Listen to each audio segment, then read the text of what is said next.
जगाला प्रकाश द्यायला तिकडे जायचं असतं, पण मनोजदादा जरांगे पाटील बऱ्याच लोकांनी स्वप्न बघितलं होतं की दादा उन्हातानात बसणार आहेत, हा सूर्य मावळावा आणि मग आम्ही नंगानाच करायला मोकळे. पण मनोजदादा जरांगे पाटील नावाचा हा संघर्ष पुत्र या मातीतला पुत्र आहे. शिशिर ऋतूमध्ये झाडं सुद्धा आपली पानं गळतात. कशासाठी? तर नवी पालवी फुटण्यासाठी. त्यामुळे कुणी जर स्वप्न बघितलं असेल हे झाड वाळेल, हा सूर्य मावळेल, तर हा सूर्य मावळणारा नाही आणि ह्या झाडाला अशी पालवी फुटणार आहे की त्याची सावली आपल्या सगळ्यांवरती कायम राहणार आहे.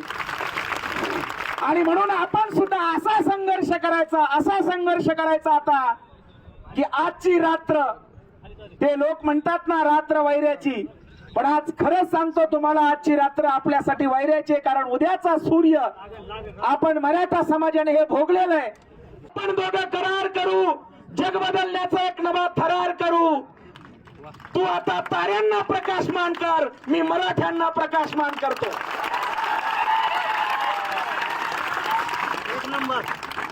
आपले मनोजदादा जरांगे पाटील आज त्यांनी सिद्ध केलंय की ही व्यक्ती सर्वसाधारण नाही, निसर्गावर सुद्धा मात करणारा, जगाच्या तुला अर्ध्या जगाला प्रकाश द्यायला तिकडे जायचं असतं, पण मनोजदादा जरांगे पाटील